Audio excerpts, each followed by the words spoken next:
Oh, hey, how are ya? Fourth Go here. I'm gonna show you how I made this bass sound.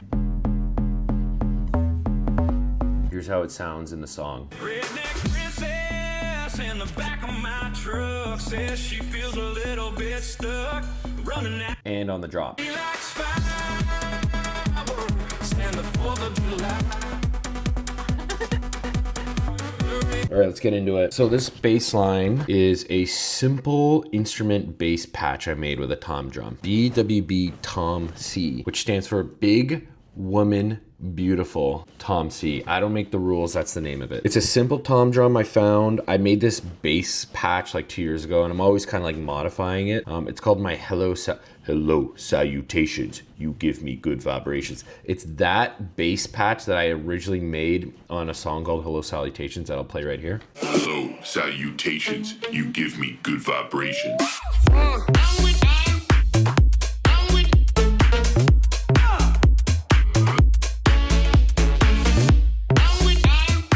I don't really use Serum. I've mentioned in the last video, I'm scared of Serum. When I look at it, I'm just like, bruh, I don't know what's going on here. I'm more of a preset and then tinker with kind of guy. Actually, you know what Serum reminds me of, which is funny because the guy who made it made a plugin that's only Ableton, Steve Duda, and then he made it for everyone else. And it's a super simpler version of it, but it reminds me of this scary ass, yeah, OTT.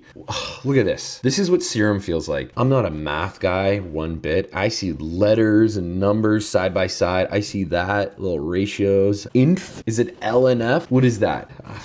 Okay, and then when it plays, then you find out you can move these and these, like, too much. That's Serum to me. So instead I just make my own fucking racks. But what is this rack? It's a tom drum. I'm gonna show you where I got this tom from. It's a fucking random ass thing. If you're ever wondering like, oh, where do I find that sample? Or I wanna find a similar sample. You just do this, right click, show in browser. It should show up here, okay? And then you just click this little squiggly line underlined, and then it should find you similar sounds. But this is the original sound right here. You can see the waveform. Ready? That's it. But the genius of the Fourth Co mind and ears is that I knew I could make a banging bass line with that. So if we click this, if you go, I don't like that tom drum, just find similar tom sounds.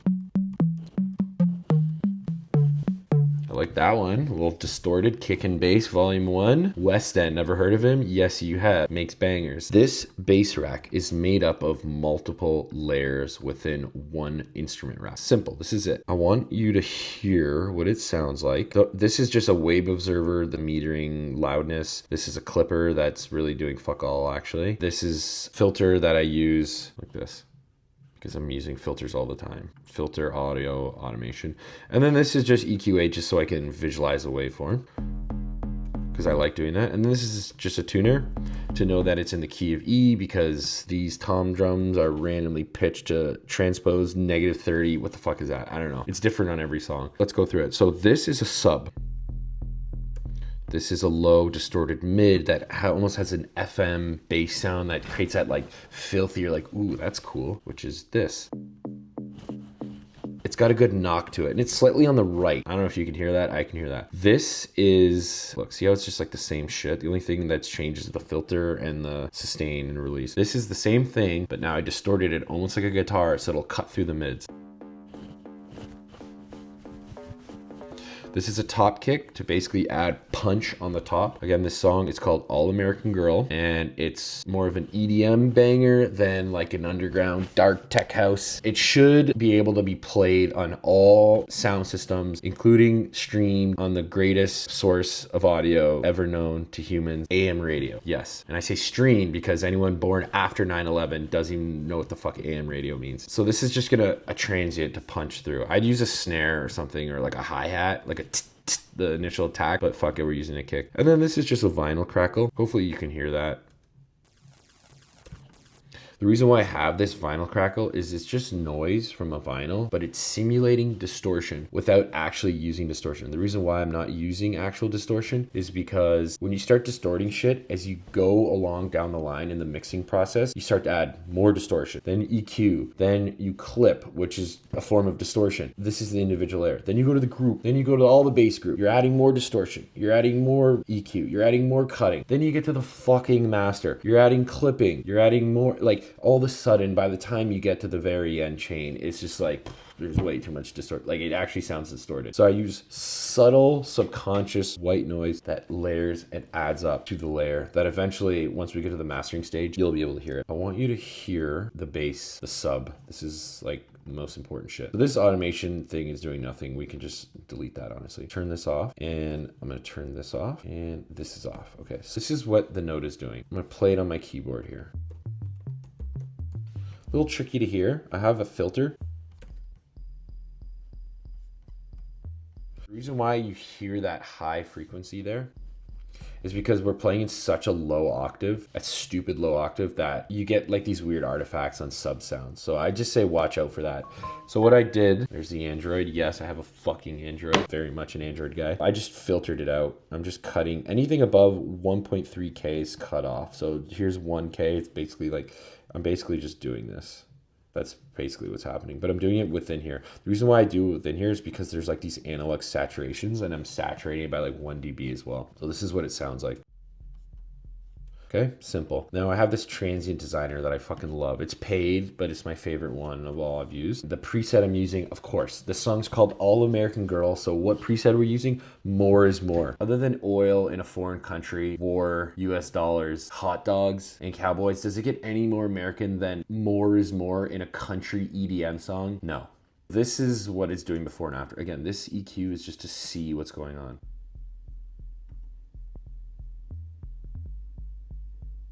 It's just adding a bit of punch on the sub, okay? I want that. Now this one, this audio effects rack, I don't even need this Pro MB. It's stupid. Look here down on this orange line. Look at the latency it's giving me. It's fucking dumb why I do that, but I should delete this. I think I've deleted this moving forward. All this is doing is distorting the shit out of it.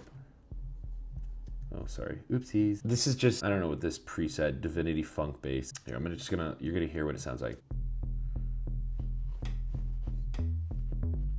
Fat as fuck, right? All this is doing is just distorting like crazy. I saw Chris Lake do this in a stream, I don't know, a few years ago, and I was like, okay, if I get that saturator, that means I'm Chris Lake. It's not true. Fake news. And then this is doing literally nothing. I should really get rid of that. And you can hear it's a little on the left ear.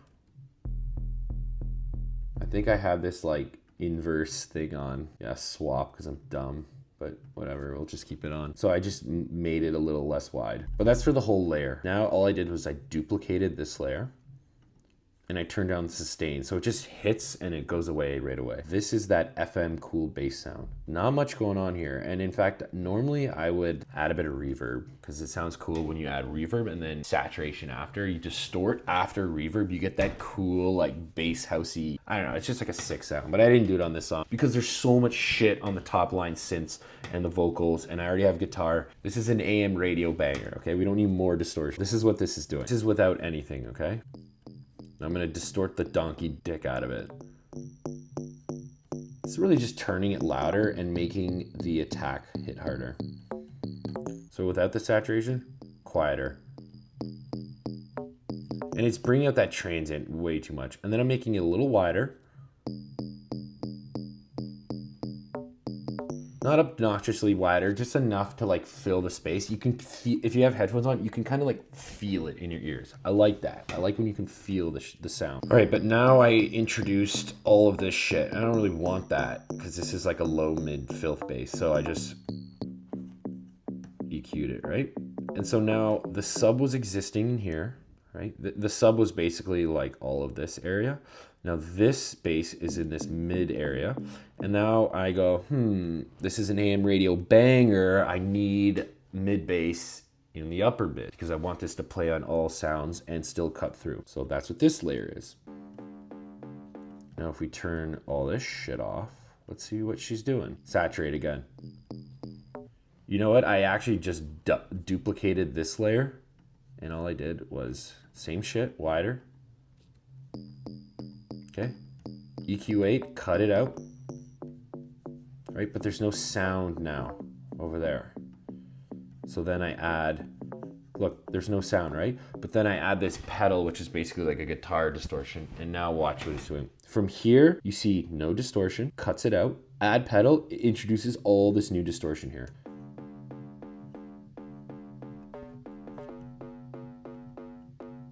And then I just cut it off a little because anything above like 10K typically is reserved for like air, vocals, hi-hats, shakers. I want the reverb to shimmer. It's already getting muddy if you hear the whole song. The bass doesn't need that. And I want this kick, top kick, to punch.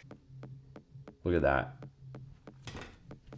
I feel like fucking Creed 4 here. We're just fucking doing little pops. Saturating just a little, like I said before, another video. Can't remember if I said it already in this video because I fucking recorded this 3 times already because the audio didn't work. But I would prefer to increase volume using subtle saturation drive instead of turning up the volume with gain. It just creates a bit more, it makes it a little more interesting, a little more warmer.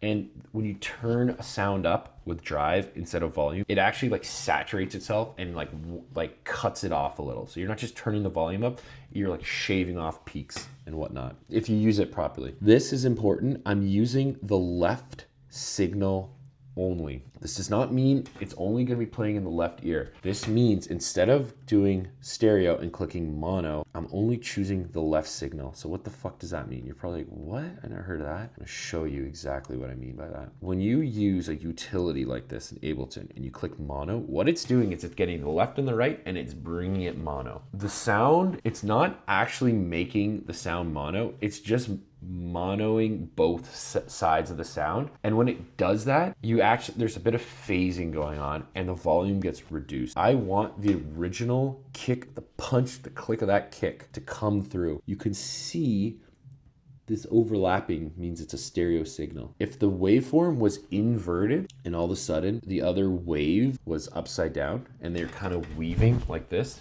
that causes phasing. If you perfectly weave them, you're gonna get zero sound. Why does this happen? The reason this happens is because in real life, a speaker, the round part, the woofer, the way it plays sound is it's going forward or backwards. This waveform is telling it to go. Now, if you were to weave them opposite, the woofer says, at the 0.00 mark, you're telling me I need to be here in real life. This is like physical space and time. This is Einstein's E equals MC squared, relative what something is happening relative in the space and time that it exists, okay? We're getting fucking technical here, boys. A woofer on a speaker goes, you're telling me to be here on the left signal, but you're also in the right channel telling me to be here. What do? I can't be at both places in once at the same time. It's fucking physically impossible. So it just goes in the middle. It does half of each, AKA in the middle, not making a sound, boom, phasing, boom, you have no sound. We don't want that, especially on low end stuff. We want fat fucking bass. We want shit punching through. So in the kick here, all I'm saying is don't even worry about the right sound, only focus on the left signal, which is what you see here. And so it's just gonna play it as mono. And I know a sound is mono because if you look at all of these sounds here, Ableton does this thing. When you consolidate a sound, like Command J, it splits it up into left and right, even if it's a mono sound. The top left, bottom is right. Interesting, right? And you probably never realize that. You're like, oh yeah, there's 2 waveforms. Now I'm gonna show you something here. Literally everything is like, it's left and right. Now watch this. If I pick a random kick, boom, look at that. One single waveform. You're probably like, oh, what the fuck? See, one waveform, left and right. This is a mono signal. That's mono, bro. There's reverb because this is in the vocal layer. That's important to know for most sounds. So if you want a quick mono signal, just listen to both and go, I'm just gonna choose the left or the right. Don't actually click this mono button because it doesn't sound as good. You're learning. Okay, now I'm gonna play this entire bass line. I'm gonna start turning on all the groups and you're gonna see this Pro Q frequency fill up. Starting with sub, and we're gonna work our way up from sub, low, mid, high, and then the vinyl crackle that you can't really hear.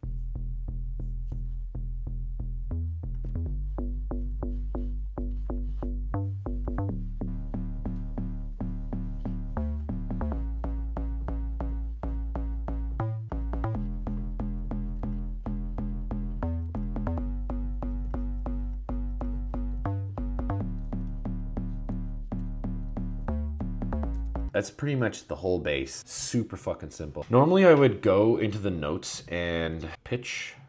oopsies. I go MIDI control, and then I go to pitch bend, which is always the top one. And then I would pitch the notes a little like this. If you click option, you can create these little swoops. And then there's a nice little shape that I've come to learn over the years that I love on the last notes, or just a little bit of pitch bend. Don't click at the start, let it realize a little, come down a little here, come down a little here, okay? And then I like to slide up to other notes, be like, ooh, she's a slider. Maybe slope it a little, let it play a little untouched at the start, maybe pitch this down.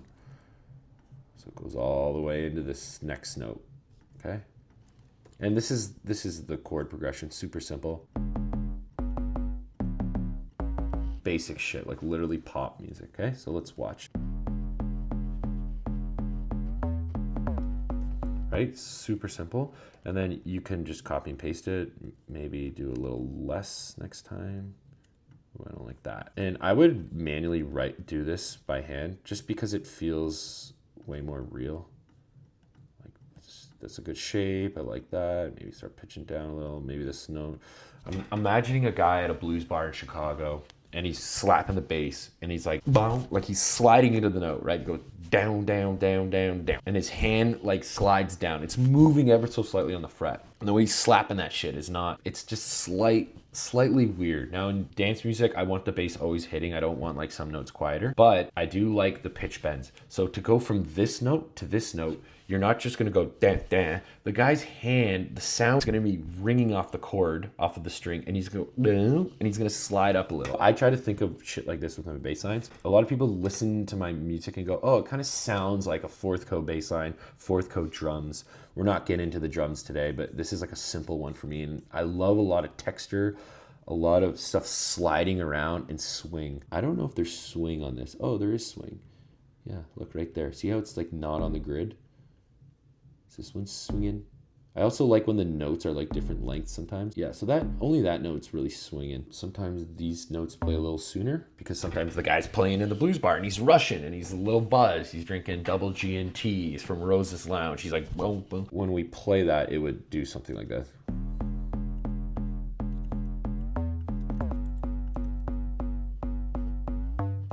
These little, it just feels fucking real. A lot of you guys make EDM only music. When I mean EDM, it's electronic only. This shit humanizes it. And don't think, oh, I'm just gonna use like the groove pool and just do groove. Like, just fucking do it by hand. Like, god damn it, you guys are so goddamn lazy. Make it human. So all of this, if you recall, is in a group. It's in an instrument rack. I'm just gonna do a little more distortion, turning it up. I'm not doing any clipping, but normally I would do like some soft clipping. I have this filter on just because I'm always using filters, but I believe I'm using this on the group layer because sometimes I have like multiple instances of a bass line. I have a sustained Reese bass. It's called Wonk that I use all the time. Then I'm turning down the width a little because it was a little wide.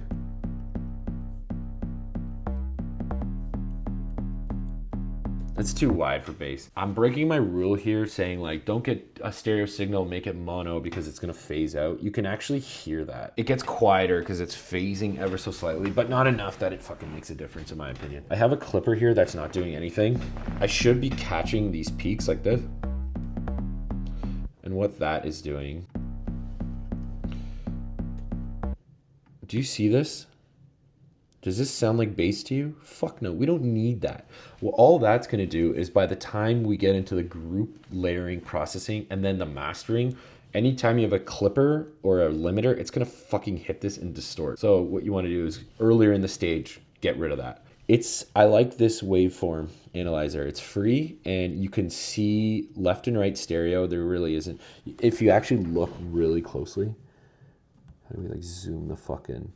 You can see there's like a little bit of pink with red left and right. That's how I know it's stereo. But for the most part, this is like pretty mono signal. You can see that by clipping this off. Let's look at the true peak here, how loud it is. Before, if you don't clip this shit off, by the time you get to the mastering chain, everything's gonna be distorting and it's gonna be annoying. So negative 1.9 is like max peak. Now if I turn this on, now it's negative 4.6. So we just created like basically 3 dB of headroom.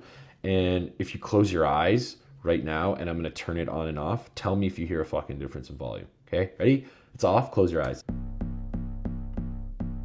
Now it's on. I turned it on and off as it was playing. I couldn't hear a difference. This is the key to clipping. I'm using Sir Audio Clip because I fucking love it. The reason why this is on 0 and it's actually not clipping is because I don't know why this happens, but when you freeze a layer, like it wasn't clipping. It's really stupid. If I close this project and reopen it and then the layer's frozen and I put a fucking wave analyzer like this, you'll see that it's not clipping as much. So then I have a filter here. I think I had Fab Filter Simpleton because I'm a simpleton. I was using that because it's linear phase. It doesn't warp the audio on bass, but we're not going to talk about that. But I just recreated it using the auto filter. It's not linear phase. It warps the sound a little and it fucks up your limiters, and the peaks get delayed and they move later after your clippers. You have to clip again, but we're not going to worry about that. Now let's go on the group layers. This is really simple. It's exactly like what I just said. Simpler was on. Simple. Normally I would have like a glue compressor on here to catch. I love glue compressor. It's sick because it like compresses. Normally I would use catch peaks, and all that's doing is literally catching the peaks. Attack is super fucking fast. Release is super quick. So it's catching the peaks and then it's immediately going back up to normal volume. Ratio is 10:1, so it's working overtime. And we're just catching like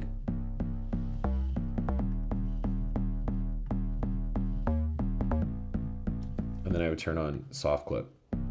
So it saturates a little, but I didn't do that on this one because I'm lazy. Then sidechain. I'm going to show you the sidechain here. This was probably like the first ever plugin I ever bought is Kickstart 1 when it was purple. I don't use a compressor for sidechaining because it doesn't fully compress the signal. And I like how you can draw the shape around the kick. And then we have this clipper here that's not really doing anything, but it should be. So this is the kick.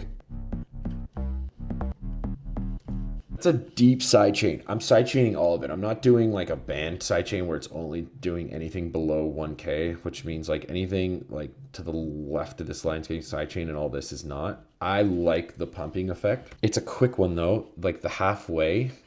The reason why it's a quick one is because as much as I like to take my time, we're going a quickie on this one for this kick. That's tight. You can see it's not even a half kick. There's a lot of noise on this, but you know, I chose that. Oh. I think that's how the kick was. So if we look at the kick here, see how long it is. All right, it's the fucking tight, punchy one. Bassline is gonna be the opposite of that.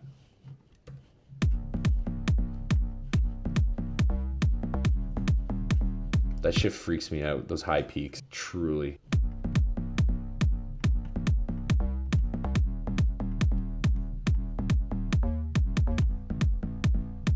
Should be like that. That makes me feel a little better. I also think this shit is out of key now, of course. Now let's look at the kick and bass relationship on the master.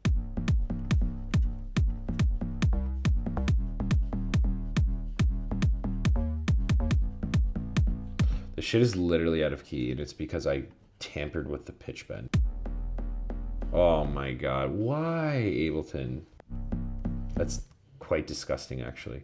That's it, bro. That's literally the bass line. One other bonus bass I wanted to show you is this Wonk bass, which is super fucking simple.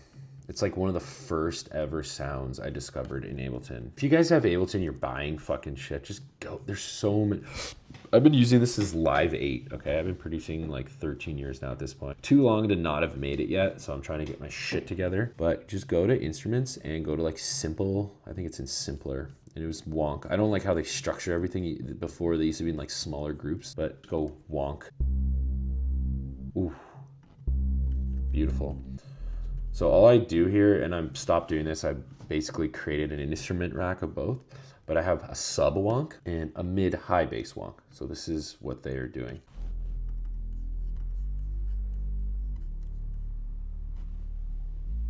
One of my buddies knows that I usually pitch bend the fucking shit out of these things.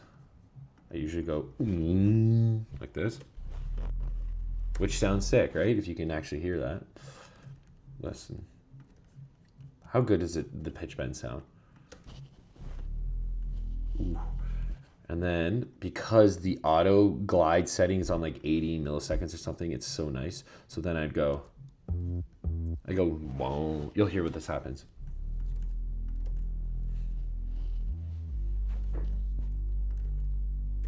So simple, like these octave jumps. Just like I said, how I'm imagining a blues player playing in a blues bar in Chicago. Look how nice these octave jumps.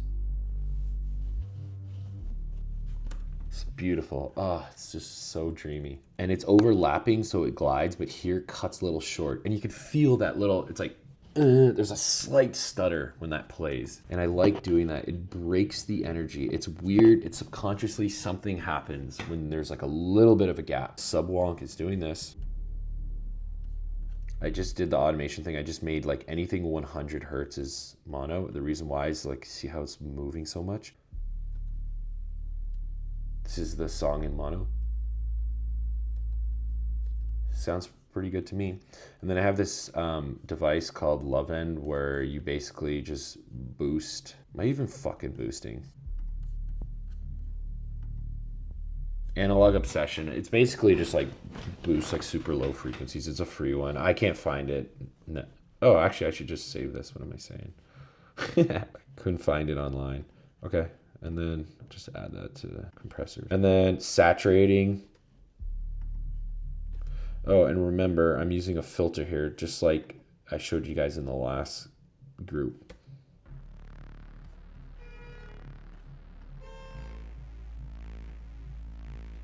Because again, I only want low frequency. You can see what we're getting here.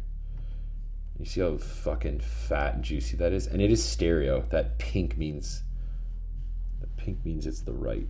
And then I just duplicated the high Wonk. It's the same octave, and I low cut everything. I should delete this, but I have a filter on as well because there's too much shit. And then I'm controlling it here with this little rack that I made of all these sounds.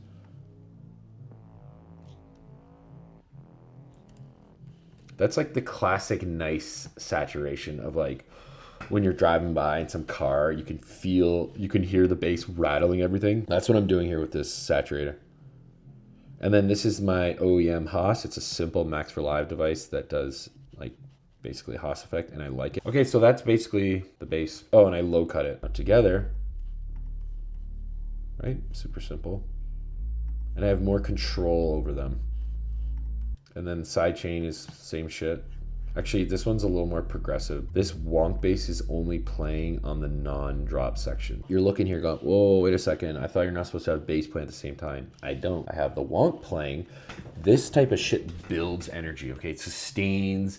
Sorry, it doesn't build energy. It creates like an angsty teenage energy where you're like held there, like, just like I want this to release, which is why I use them on breakdowns. And then on the drop, it's like, okay, groove time, let's fucking bounce. So all I did was I have the bass here and I just low cut it. Look, see? So anything below like 270 is cut here. And you can see, and then I start to bring it in. This is what they sound like together. Ready?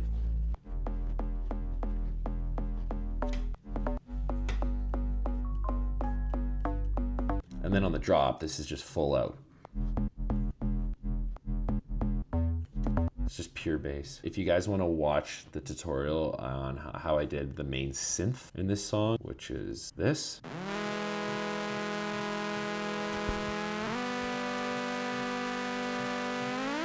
And this. Just click here to watch that tutorial. Now let's play this in the context of the song.